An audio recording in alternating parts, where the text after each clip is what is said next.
আচ্ছা, আমরা একটু নুরুল ইসলাম বুলবুল ভাইয়ের কাছে একটু যাই, তার বক্তব্য একটু শুনি। আমরা শুনছিলাম যে রিপন ভাই বলছিলেন যে ঐকমত্য যে প্রসঙ্গ, সেখানে যে কোনো ফ্যাসিস্ট যেন আর ফিরে আসতে না পারে, কোনো ফ্যাসিস্টের জন্ম যেন না পারে, কালচারগুলো যেন না আসতে পারে, সেই জায়গায় অবশ্যই ঐকমত রাখবে বিএনপি। এখন আমরা যদি একটু বক্তব্যের দিকে আসি, যে আমরা শুধু কি মানে সংস্কার, জরুরি সংস্কার শেষে নির্বাচন, দ্রুত সংস্কার শেষে নির্বাচন, এই জায়গায় কি জামাত ইসলামী রয়েছে? কারণ আজকে আমরা একটি বক্তব্য শুনলাম রাজশাহীতে এক অনুষ্ঠানে, জামাতের সহকারী সেক্রেটারি জেনারেল মাওলানা রফিকুল ইসলাম, তিনি বললেন আগে জুলাই গণহত্যার বিচার, তারপরে নির্বাচন।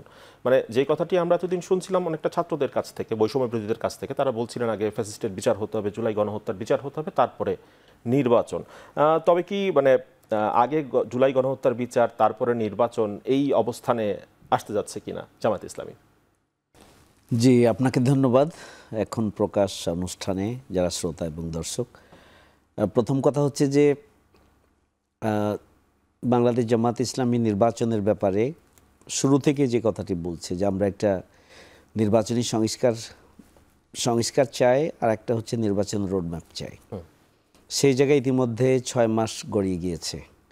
নির্বাচনের সময়সীমা নিয়ে যে কথাটা আসছে, আমি এর আগের দিনও বলেছিলাম যে এখন রাজনৈতিক দলগুলো, সরকার, সমন্বয়ক, স্টেক হোল্ডার যারা রয়েছে, তাদের বক্তব্যের মধ্যে অনেক বেশি পার্থক্য নেই। মৌলিক সংস্কারের ব্যাপারে সবাই একমত। সুতরাং আসলে আগামী দিনে কি সুষ্ঠু নির্বাচনের জন্য কোন কোন সংস্কারগুলো জরুরি সেগুলোকে চিহ্নিত করা দরকার, এবং চিহ্নিত করে দ্রুততম সময়ের মধ্যে তা সম্পন্ন করে নির্বাচন দেয়া দরকার।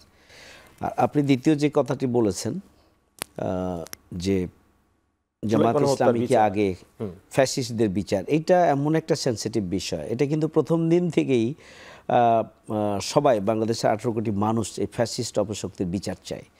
এই বিচার চাওয়ার প্রক্রিয়ার ব্যাপারে, বক্তব্য উপস্থাপনের ব্যাপারে ভিন্নতা থাকতে পারে, কিন্তু সবার লক্ষ্য একটাই, আগামী দিনে যদি একটি স্থিতিশীল রাজনৈতিক পরিস্থিতি এবং একটা গণতান্ত্রিক বাংলাদেশ এবং এখানে মত প্রকাশের স্বাধীনতা সহ সার্বিক অবস্থা যদি নিশ্চিত করতে হয়, তাহলে অবশ্যই যারা এই 15.5 বছরে জুলুম, নির্যাতন, নিপীড়ন করেছে, গণহত্যা চালিয়েছে, গুম খুন করেছে, নির্বাচনের ভোটাধিকার যারা হরণ করেছে, গণতান্ত্রিক পরিবেশ নস্যাৎ করেছে এবং গোটা রাষ্ট্রশক্তিকেই ফ্যাসিস্ট কায়দায় জনগণের বিরুদ্ধে ব্যবহার করেছে, অবশ্যই তাদের বিচার হওয়া উচিত। এবং এটা যেভাবেই বলা হোক না কেন, আমি মনে করি যে সব রাজনৈতিক দলের এটা অন্যতম গুরুত্বপূর্ণ একটা বক্তব্য শুরু থেকে আছে।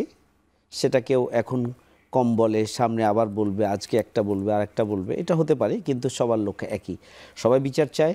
বাংলাদেশ জামাত ইসলামী আমরাও এই ফ্যাসিস্ট অপশক্তি, গণহত্যাকারীদের আমরা বিচার চাই। সেই জায়গা থেকেই হয়তো আমাদের নেতৃত্ব সহকারী সেক্রেটারি জেনারেল রফিকুল ইসলাম খান ভাই বক্তব্য দিয়েছেন। এখন আলোচনার টেবিলে যখন আপনারা বসবেন ঐকমত্য কমিশনের, তখন আপনাদের মানে সংস্কারের জায়গায় তো সব তো সংস্কার করা যাবে না, সেটি সবসময় আমরা শুনছি। সংস্কার চলমান প্রক্রিয়া, কন্টিনিউয়াস প্রসেস, সেটি শুরু হবে কোনোভাবে, বাকি যারা ক্ষমতায় আসবে রাজনৈতিক সরকার, তারা সেটি কন্টিনিউ করবে। আপনাদের মূল ম্যান্ডেটগুলো কি থাকবে বা কোন জায়গাগুলো চাওয়া থাকবে? জি, আমার জামাত ইসলামী বাংলাদেশের পক্ষ থেকে আমরা নির্বাচন কমিশন সংস্কারের জন্য সুনির্দিষ্ট প্রস্তাবনা দিয়েছি। সেই প্রস্তাবনাগুলোর সাথে আমাদের সরকার কর্তৃক গঠিত যে কমিশন, সেই কমিশনের প্রস্তাবনা যেগুলো মিলে যাবে তো ওকে। আর যদি নতুন কিছু থাকে বা নতুন যেগুলো রয়েছে, আমার মনে হয় যে আগামী দিনে এই ব্যাপারে সকল রাজনৈতিক দলের বা স্টেক হোল্ডার যারা রয়েছেন প্রত্যেকেরই বক্তব্য এটি থাকবে যে আগামী দিনে কি সুষ্ঠু নির্বাচন, জনগণের অধিকার প্রতিষ্ঠা, এবং কোনো সরকার যাতে আবারও ফ্যাসিস্ট হয়ে ওঠার সুযোগ না পায়, যেটি রিপন ভাই বলেছেন যে পলিটিক্যাল কালচার হিসাবে ফ্যাসিস্ট যেন কোনো কালচার হিসাবে থেকে না যায়, সেটার মূলোৎপাটন করার মানে জন্য একটা পরিবেশ তৈরি হয়। নির্বাচনে যেতে আসলে সবাই ঐক্যমত হবে বলে আপনারা জি, নির্বাচনে যাওয়ার জন্য আমার মনে হয় ছোট্ট ছোট বিষয় নিয়ে বড় ধরনের দূরত্ব তৈরি হবে না, কারণ সবারই লক্ষ্য হচ্ছে একটি সুষ্ঠু নির্বাচন। সুতরাং মতের পার্থক্য কতটুকু থাকতে পারে, সুষ্ঠু নির্বাচনের জন্য যে সমস্ত যেটুকু দরকার